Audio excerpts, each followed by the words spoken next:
somebody asked about whether it was true that James Garfield, the president who was elected in 1880 and then assassinated in 1881, would have been a progressive president. And the answer to that is 100%. Garfield was very much like Lincoln in the sense that he was a Lincoln Republican. He believed in equal rights for Black Americans, and he really, really hated how corrupt the Republican Party was becoming. So, in fact, during his campaign, he campaigned heavily for saying, we're not going to put up with the kinds of laws that are getting passed in the American South that essentially remand Black Americans back into a form of quasi-slavery. And at the same time, I'm not going to put up with the corruption that you're seeing with people like Roscoe Conkling. And Roscoe Conkling is a really interesting guy. He was the sort of the kingpin in New York for the 18 late 1870s, 1880s, and he had real political insight and he really commanded an audience, and he never really wanted to be a national figure. He wanted to run New York. So he and Garfield get into a big fight over patronage, and I'm not going to give you all those details now.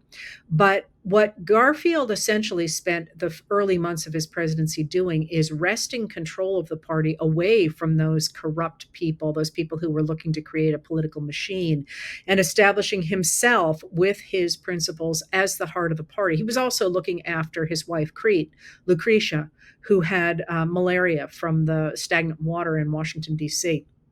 Not from the water, from the bugs that were in the water, the mosquitoes that were in the water. But so he was just hitting his stride. He had just wrested control of the party away from Roscoe Conkling and that wing of the party when Charles Guiteau assassinated him at the train station, which, by the way, there is a wayside there in Washington, D.C. It shows you where the train station used to be. It's actually now in the middle of Constitution Ave. And I know all that because I happened to be on the committee that got the wayside put there. And this shows you how oblivious people like me can be.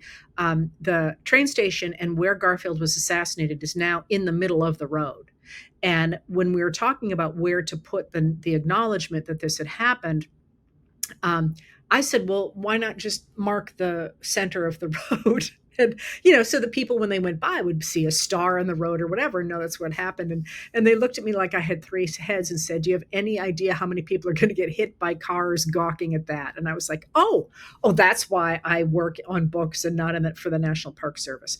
So the answer to would Garfield have been a sort of Lincoln president, or what somebody said, a progressive president, is yes, 100%. And those of us who know Garfield, there's no dispute about that. Garfield, all right, I'll stop. But Garfield, to me, is one of the really, really interesting presidents that not enough people know about. And then, of course, Arthur, who follows him, is also really interesting. And this is going to make you all bonkers, so I will not continue down this road.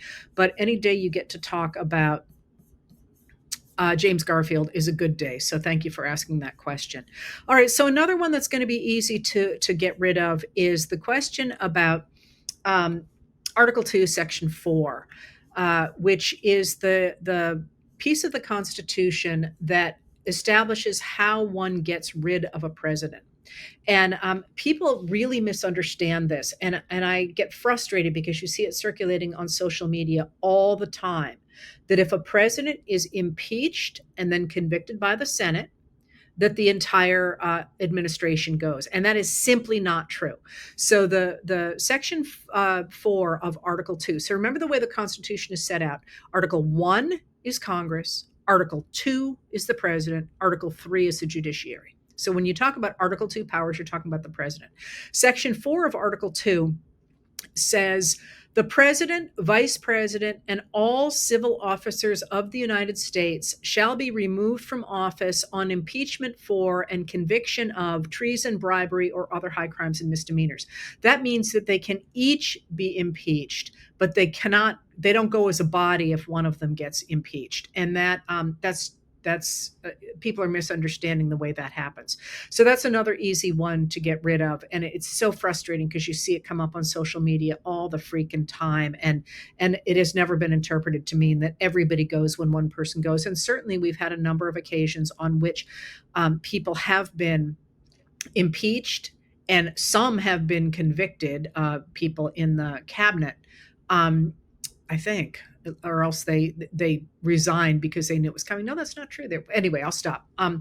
Uh, but the whole shebang doesn't go just the person who has been impeached and then convicted. And to be clear, impeachment is not necessarily about breaking a law. It can be, but it means that they don't trust you any longer. And my example here is that you could be impeached if you got elected and you did nothing but play video games all day. It's not against the law to play video games, but you are not doing your job. And if the House impeaches, they have to write articles of impeachment. And then it goes to the Senate, and the Senate is supposed to sort of rethink itself as a jury to weigh the articles of impeachment and decide to convict or not to convict. And although we have had now 4 impeachments in our history, the Senate has never voted to convict. And that's itself really interesting. But I just bored you to tears with James Garfield, so I'm not going to talk about impeachment votes. Although, when we're on the other side of this someday, I will probably just do history videos and history lectures, and those of us who really love this stuff can dig into it. All right, those were the easy things to push out of the way. And there was one more, and I'm really sorry, I just don't remember what it was because my notes are sitting at my house. Sorry about that. But what you all really want to know about is what's going on with the Republican Party. And this is, I'm going to both look at that on a small level, but then I'm going to get bigger and bigger, because it certainly appears as though the Republican Party is crumbling. And that has a lot of different pieces to it. So, somebody has said, how frustrating it is that we've been saying now for a decade, and for what it's worth, I've been talking about it for like 30 years, that the Republican Party cannot continue the way it is, and yet here it still is.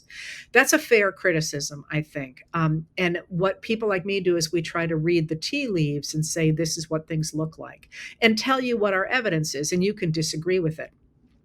So one of the things that you have seen, and a lot of you wrote in your questions lately, is the statement that a number of Republican members of Congress are thinking about resigning or retiring, not running again in 2026. And you asked me who they were and whether what that was going to be true. I don't know. That's in the future. And I can't predict the future for you. I can tell you that if they are leaking that to journalists, as they obviously are, they're very, very unhappy. And you saw a glimmer of that with Marjorie Taylor Greene, a Republican of Georgia, who announced that she is going to be resigning from Congress. I believe it's on January 5th, 2026, 3 days after she secures her pension, just FYI on that one. But when she wrote a quite a long, it was a 4-page letter about why she felt that she was going to resign. And it was a really interesting letter. Now, I just want to get out ahead of the fact that I expect to see in all these comments, you can't trust her, and we don't like her and all that. 100%. I mean, the one thing that's really interesting about Greene is that she is a fairly astute political observer. And she goes where the prevailing winds are. That doesn't mean you have to like her. That doesn't mean you have to vote for her. That doesn't mean you have to believe anything she says. It does mean that it's worth listening to what she says, because she has a good sense of where the people are on the ground. So she wrote this long letter, and you can get copies of it. It's on the internet. It's also on social media. But I'll lay out for you what's in it. She laid out in great detail how frustrated she was that people like her, and mind you, again, this is incredibly self-serving, right? Who's her audience? What's she doing? And you always think those things through. But that people like her, who are trying to work for everyday Americans, and she calls them common Americans, although I don't recall off the top of my head, can't get traction in Congress because of both parties that are working against her. keep that, put a pin in that, because I'm going to come back to it in just a minute. Then she goes on to say that she doesn't want to be primaried by Trump and have him spend tens of millions of dollars to primary her, that is, to run somebody who is more pro-Trump even than her, to the right of her, only to, as she says, win the seat. Because she's not going to say, I think I'll lose. She said, I will win the seat, but then the Republicans are going to lose the majority in 2026. This is her talking, not me. And then we're going to have to defend the president against impeachment, and after he's just spent tens of millions of dollars to destroy me. So in that, I think you can read a lot of things. First of all, lots of people are saying that the Republicans are going to lose the majority in 2026. And there's every sign that that's the case. Again, put a pin in that one because I'm going to come back to it. But there is also her talking about impeachment, which one has to expect the House will move forward on if the Democrats have a majority, because to get articles of impeachment through the House, you only need a simple majority.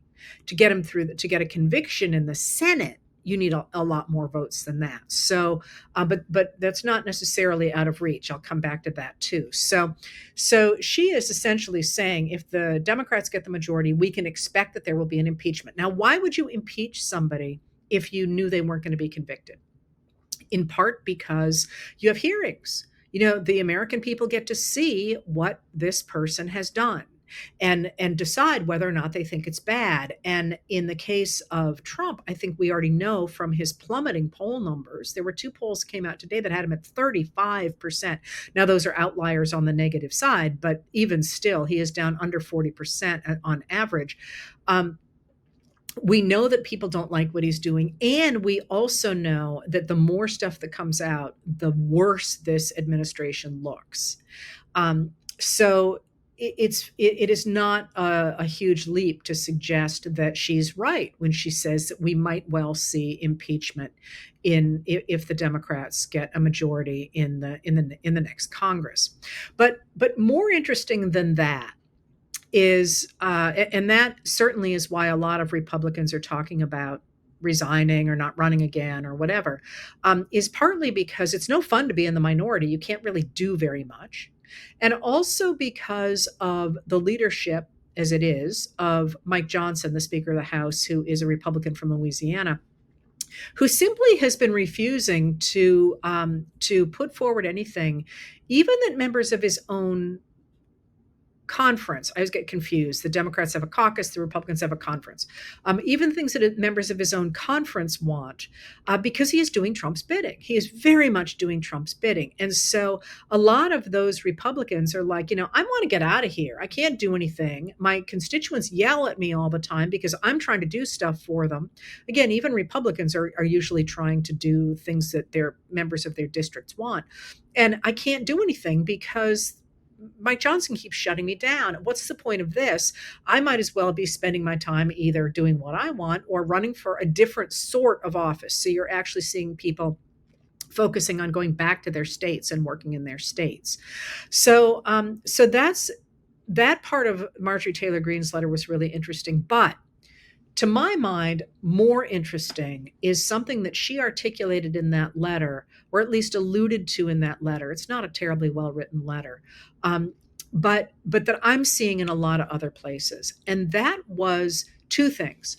First of all, her emphasis on, I forget what she calls it, not a uniparty, but the idea that both the leadership of both the Republicans and the Democrats are not working for the common people. And also the idea that she is working for the common people. And she said, when the American public figures this out, I will be here for them. To my mind, that sounds like she's making a bid for power that does not involve MAGA, that she is looking at what seems to be the collapse of MAGA. I'll talk more about that in a second. And she is taking a chance on staking out a different kind of future by riding what seems to be a new kind of, well, it's an old kind of political wave, but for this moment, a new kind of political wave into the future. And that is a focus on the economic issues that the majority of Americans are now quite focusing on because of the degree to which the Republican Party has not been answering their needs. So, um, so the collapse of the Republican Party, or the crumbling of the Republican Party, looks to me very much like the crumbling of the Republican Party in the 1890s, or of the Whig Party and the Democratic Party in the 1850s. We lose the Northern Democrats almost across the board in 1855 and 1856, after it becomes clear that the majority of the Democratic Party is siding with the elite Southern enslavers, which a lot of Northerners don't care about. They don't care about Black rights. They don't care about human enslavement. But what they don't want is the government to be beholden to a very few, very rich people. And when that happens, Northerners vote Democrats out of office in droves in the elections of 1855 and 1856. And this actually, I'm going to play this out a little bit before I go to the late 19th century. It's worth thinking about what that means. If the districts that are kind of what we would call purple districts are really mad enough, they get rid of the people that they think are working to for the very wealthy, or a group that people don't like. But the place that remains in the hands of those people tend to be. I've lost the plural of the verb at this point. They tend to be quite extreme districts. So what happened in 1855, 1856 in the Northern Democrats is that the moderate districts all just threw out their Democrats and turned to the rising Republican Party, but the extremist districts went more extreme than ever. So this is how you're going to end up during the Civil War, with mostly war Democrats in the North, and that's a really broad brush. But the Democrats who remain in the North, like Clement Vallandigham, for example, those of you from Ohio probably have heard of him. Or if you were in eighth grade and had to read that story, The Man Without a Country, that was about Clement Vallandigham, which again, someday I'll tell you more about Clement Vallandigham, who died in a very interesting way. But he was really extreme. And Sunset Cox, another Ohio guy, Samuel S. Cox, known as Sunset, they were much more, they were kind of out of step with the rest of the North because they were in these extreme districts. And this is how you're going to get the idea of the Copperheads in the North. And they get their name from the fact that somebody tried to mail a couple of copperhead snakes to Lincoln, and the package breaks open, and but they become known as sort of the enemy within, if you will, the Copperheads. Anyway, that's worth paying attention to, because I think we're going to see the same thing, or we are seeing the same thing in this moment, where the districts that are frustrated with MAGA will stop electing MAGA and will turn to other candidates, and they're not necessarily Democratic candidates, but other candidates. And they will, so you'll end up with a much more homogeneous group of lawmakers in those districts. But the ones that are, Republican plus 17 will double down on real extreme people, and that's going to be very problematic. All right, so what is going on with, if I am identifying this uneasiness among elected lawmakers in the Republican Party right now, what is the larger story of the Republican Party and why it's in trouble right now? And honestly, I just think this is so fascinating. And I'm sorry when I do that. Remember, this is what I study, so it is intellectually interesting to me. Living through it isn't great, I gotta say. But but but intellectually, think about what's going on here. You have had in the Republican Party since the 1980s, and really taking off in the 1990s, a fairly uneasy marriage between the at the time establishment Republicans who wanted the government to work to concentrate wealth among a very few people. And there was an ideological argument behind that, but they want to slash the safety net, the social safety net, and they hate the Affordable Care Act. They want to get rid of social welfare programs and so on. They managed to stick together with the extremist, traditionalist religious people, the traditionalist evangelicals, especially white evangelicals, with racists, with sexists, with those sort of cultural extremes. And they managed to convince a lot of Americans that the reason things weren't going well for them was because of the Democrats, because the Democrats, in their parlance, in what they said, was that the Democrats were taking tax dollars and wasting them on people of color, on women who wanted abortions, on waste, fraud, and abuse. That they were really taking tax dollars and I'm sorry, throwing them away, basically. And that rhetoric was really powerful. And it was really powerful, not least because the radical right managed to put together a group of media figures, especially on talk radio, but then the Fox News channel and other channels as well, really push that narrative. So if you listen to, for example, Rush Limbaugh, and he would talk about femin Nazis and, this whole idea that women who wanted equal pay for equal work were somehow associated with Nazism. I mean, it's really extreme stuff. And it got more and more extreme as the economy for ordinary Americans got worse and worse. So they were able to do that, and they were able to get away from that, and get away with that and continue to win elections based on that, especially when voter suppression began to kick in after 1998 in places like Florida. But the thing that's happened under the Trump administration, that was really falling apart by 2016, when, if you remember, and most people have, memory hold this, but in 2016, Trump was really appeared to be the most moderate, economically the most moderate Republican running for the presidency. He talked about fairer taxes. He talked about, fixing healthcare. He talked about all these wonderful things he was going to do for ordinary Americans. Now, of course, he didn't do any of it, but if you listen to the way he talked, he sounded like he was going to try and fix this system for ordinary Americans. Now, and then he gets in office, and I'm not going to go through the whole first term because I want to get to the second term. But one of the things that's happened during the second term is the ability of the Project 2025 to put its wish list into effect. And it's an extremist wish list. Getting rid of U.S. aid, for example, the things that they have done, the cuts that the Department of Government Efficiency made early on in the administration. What it did, I think, is that it stripped away the cover over that rhetoric. It was always rhetoric. I mean, the since 1980, I keep saying this, more than $50 trillion has moved from the bottom 50% of Americans to the top 1% of Americans. And that was the case because of supply side economics, which is what the Republicans put in place in the 1980s, and really kept pushing, especially after the fall of the Soviet Union in 1991. And the Democrats sort of went along with it because they sort of figured they had to work within these confines when people kept screaming about taxes. You can argue about whether or not that was the right decision, but it was sort of the way people thought about the government right then, and that's what they did.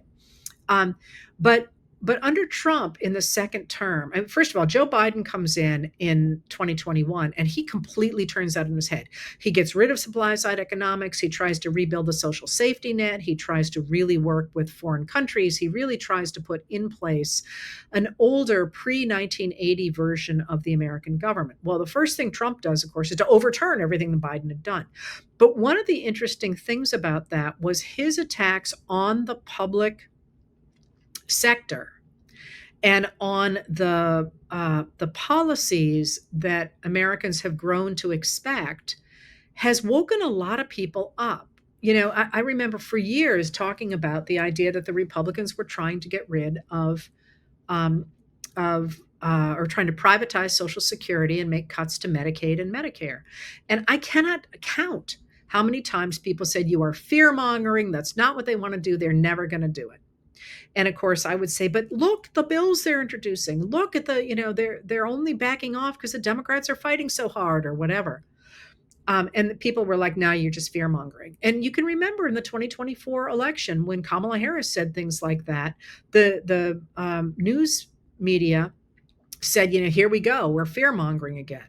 Well, what Trump and especially Russell Vogt of the Office of Management and Budget, who is busily putting Project 2025 into place, but also Elon Musk when he was at the Department of Government Efficiency, and certainly Stephen Miller, who is a white nationalist, the White House Deputy Chief of Staff. What they have done is that they have stripped the veneer off that rhetoric. And a lot of people who had a lot to say about, the people they thought should not be getting government aid have suddenly discovered that the people who were getting government aid was them.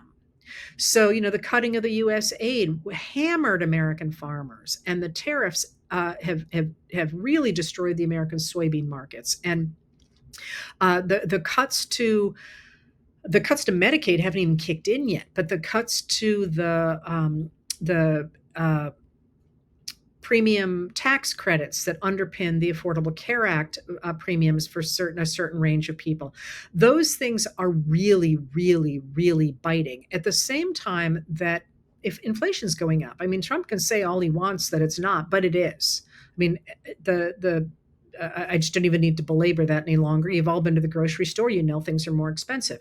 And inflation was coming down. It was almost back to the point that the Fed wanted it at the end of Biden's term, and now it's going back up again. So Americans are really getting squeezed at the same time that we're watching, the Great Gatsby party, and we're watching, the crypto scams, and we're watching the deals that the Trump administration is self-dealing. And people are suddenly, it seems to me, or maybe not so suddenly, recognizing that rhetoric has been extraordinarily self-serving for a very small group of Americans. And what that means politically then is that a lot of people are putting pressure not just on the Republican Party, but also on the Democratic Party. And one of the things, I did an interview with somebody, and they said, the Democrats really won in November, the beginning of November. And my answer was, I don't think it was the Democrats. I think it was the American people. Because what we're seeing, I think, is a great broadening of the American electorate. That is, of people who suddenly are waking up and saying, I need to pay attention to this. I'm going to lose my job, or I'm going to lose my health care. And when the vast majority of those people who did not vote in 2024, for example, or who thought that they were just voting for a political party like they were voting for a sports team, or who liked the way Trump sounded because they didn't really know what these policies meant, they're now paying attention, and they're not liking what they're seeing. And when that has happened before in the 1850s and in the 1890s, and again in the late 1920s, you see a major realignment of the country. And so when I look at the Republicans right now, I'm not just looking at the Republicans, I'm also looking at the Democrats, because the Democrats are changing too. And they're both changing to more accurately reflect the American people, because the American people are finally speaking up again. And they haven't been for a long time. And you're starting to see more and more people taking a stand in public about what they think the government should do. And this is fascinating. So I did an interview recently with Jim Himes, a representative from Connecticut. And one of his big things is that we really need to reinforce the War Powers Act so that Trump can't do whatever he wants. But he also went on to say, listen, what Trump is doing, attacking civilians, is completely off the charts. But then he said, but I wasn't real keen on Clinton and Obama attacking military targets in a similar sort of way, and they did end up deferring to Congress, but they went off on their own. And what he said about that was really interesting. He's a Democrat. He said Congress has got to stand up again for its constitutional duties and powers. And yeah, so you're seeing a lot of sort of things added to the mix, and people wanting to stand up and represent the American people. And what will come out of that, I don't think we know what the parties will look like, but I will tell you the fact that people like Marjorie Taylor Greene and other Republicans are backing away suggests that there's a real problem in the Republican Party, and and we know that because MAGA has increasingly moved toward the neo-Nazis, not neo-Nazis, toward the Nazis, right? They're moving that direction. They're moving toward really the embrace of the extremists who are openly racist and sexist and anti-Semitic and openly admire Adolf Hitler. And as they do that, they're losing supporters. That's Americans don't like Nazis in general, and that is very problematic for them. But then there is also the fact that Americans really don't like this whole Elon Musk, Peter Thiel, Curtis Yarvin, those tech bro. That tech bro oligarchy, if you will, broligarchy, I guess people are calling it, that pretty openly says that they think they should rule everything. And, a lot of you asked about Rockbridge, which actually, if you're interested, I wrote about it more than a week ago, I think. The it's a group of very wealthy investors, I said, but I meant to say donors, but investors works too, who credit themselves with putting JD Vance into the vice presidency because they really believe, as their leader says, that the United States should have an aristocracy. And the reason I wrote about it the other night was because, I guess it was last weekend, was because you could superimpose that language directly on the 1920s, the era of the robber barons in the 1890s, and in the period of the elite Southern enslavers in the 1850s. The idea that they really should run everything. And they, in both periods, that's the exact same language. So as this happens, you're going to see a lot of political changes. Now, one of the things that people always ask about is, what about a third party? And third parties are hard in the United States now for many reasons, not least because the infrastructure for a country that has as many people in it as we do is difficult to rebuild. I'm not saying it's impossible. Certainly on the Republican side, Trump has so corrupted their infrastructure that maybe it would be better to start from scratch again.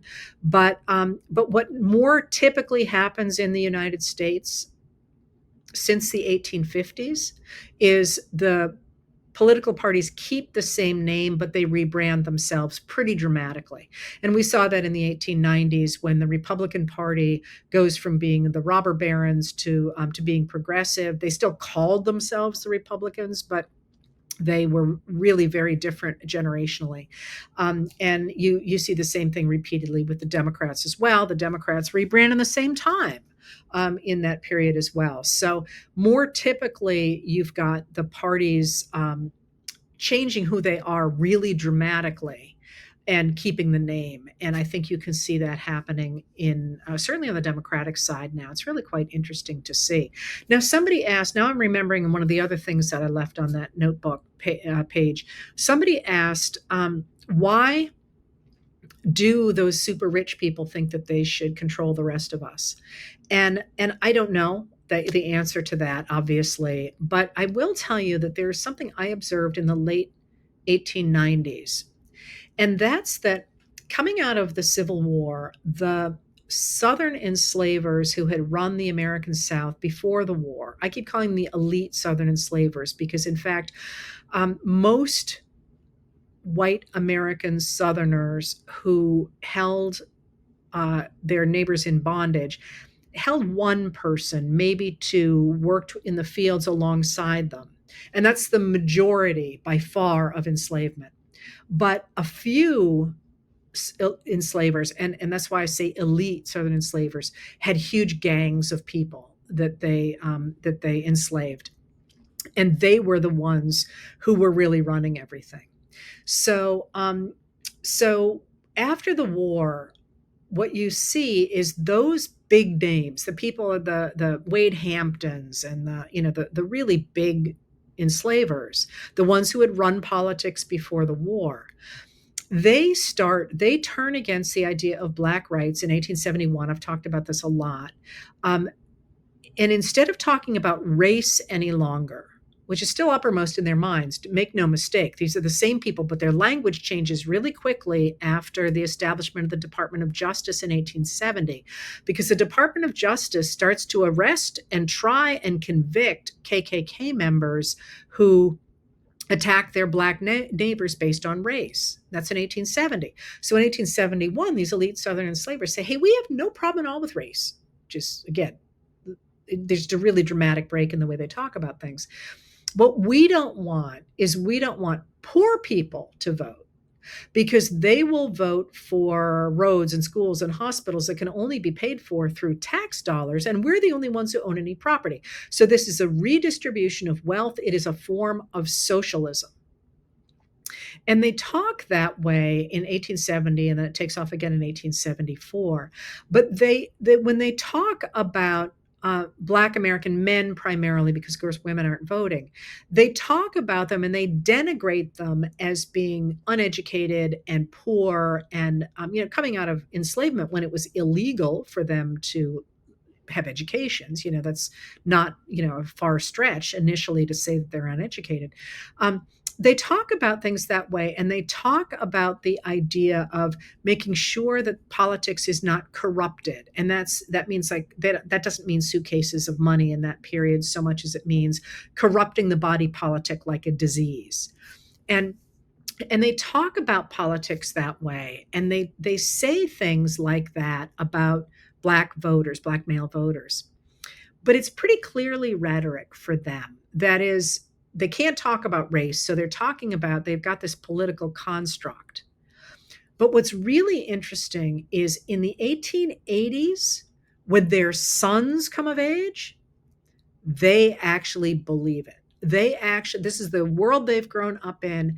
They believe that Black Americans, men, I'm sorry, I should keep saying that, should never vote, and that they are dangerous to society. And they really believe it. And you see the lynching, which has really fallen off in the 1880s, goes off the charts in 1889 when Republicans talk about protecting Black voting again. And that's when you start to see the lynching parties and so on. And the reason I'm laying all this out is you asked why people seem to want more. And what I felt like I saw between one generation and the other in the American South in that period, among this group of elite white men, was the political rhetoric of one generation is internalized by the next generation. They really believe they're better than the people around them. And the reason I lay that out is because when you think about some of the people like, and I'm going to pick on Don Jr. here, Donald Trump Jr., when he talks about teachers, for example, which is how he got a burr under my saddle, and he talks about, he really denigrates people as if he's so much better than them. And to me, that's the face of somebody who has never had to work a day in their lives, that somehow they have decided they're better than the rest of us because that's what the world they grew up in.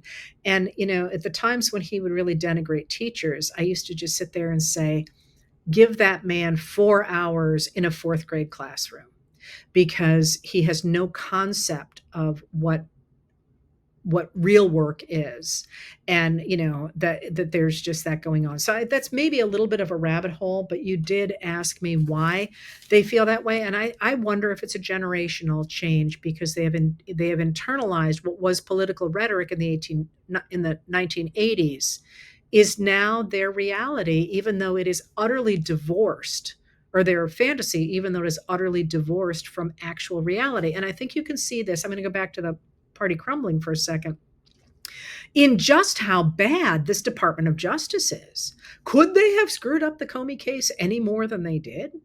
And, speaking of which, when they talk about, they have this justification for these military strikes on the people driving the boats in Venezuela. It's like, if you couldn't even manage an indictment here in the US, why should we believe anything you have to say about Venezuela? And you look at all the many ways in which they're extraordinarily incompetent, and you recognize that their own vision of how competent they are is in really serious contention with just how bad they are at the work that they're doing. All right, so the other piece I think that you can see, the Republicans in real trouble, is in the fact that the House Republicans and the Senate Republicans are fighting, the fact that the House Republicans are enormously frustrated with Mike Johnson, who seems to be losing power by the day. But one of the other things that is to me is really interesting was this whole thing over the weekend with and into last week with this 28-point plan theoretically for peace between Russia and Ukraine. And it's very clear that people were freelancing. That you had on the one side, you had Marco Rubio, the Secretary of State, who was apparently not aware that Trump's special envoy Steve Witkoff, apparently with the help of Jared Kushner, Trump's son-in-law, were and the support of J.D. Vance, were freelancing to essentially give the Russians whatever they wanted. And Marco Rubio tried to stand against it, and he talked to the senators, and it went back and forth and back and forth. And it was, first of all, it was incredibly embarrassing. It was clear that that foreign policy was whichever group thought it was that day. But you asked about this today, and I think this is an important sign.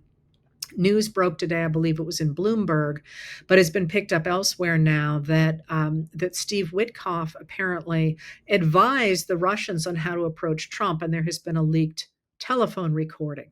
Now, that whole story itself is bad enough, but someone leaked it. Always look and see when there are leaks, because that says somebody's unhappy and they're going to the media about it. And that was a pretty important leak. So that's another sign that the Republican Party, the wheels seem to be coming off the bus. That being said, that does not mean it's not going to be a mess going forward. It's probably going to be worse than ever going forward.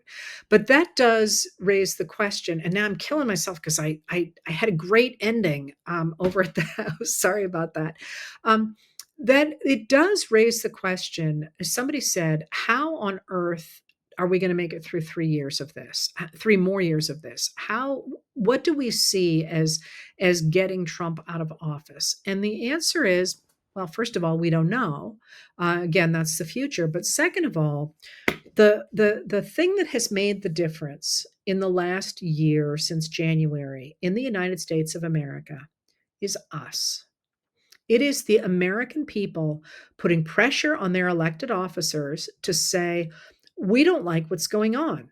We want to have navigational buoys. We want to have affordable health care. We want to have all of these many things that we thought were written into our laws and wouldn't be changed. And we are now discovering that the MAGA Republicans are stripping them away from us, and we want them back.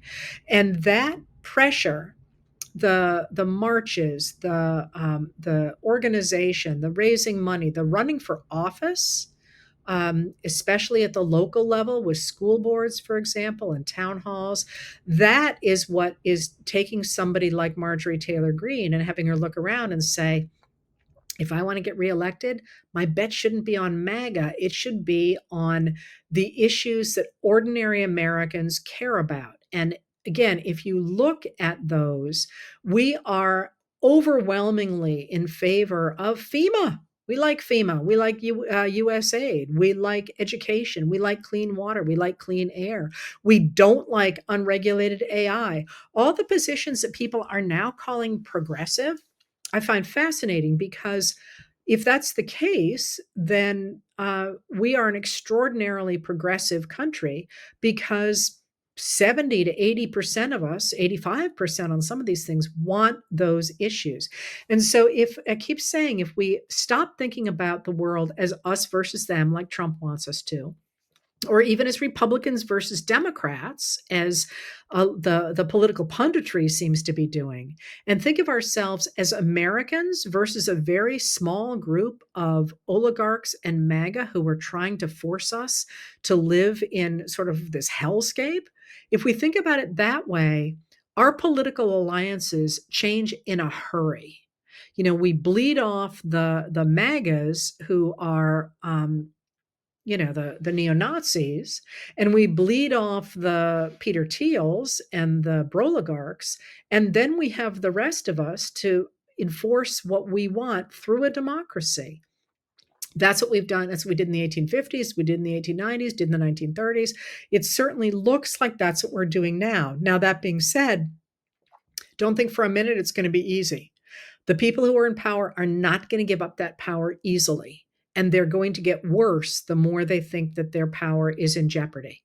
And you can see that around us now with the attacks on Senator Mark Kelly from Arizona, for the idea that he needs to be court martialed for making a video that actually calls for members in the service members to remember that it is the law for them to disobey unlawful orders.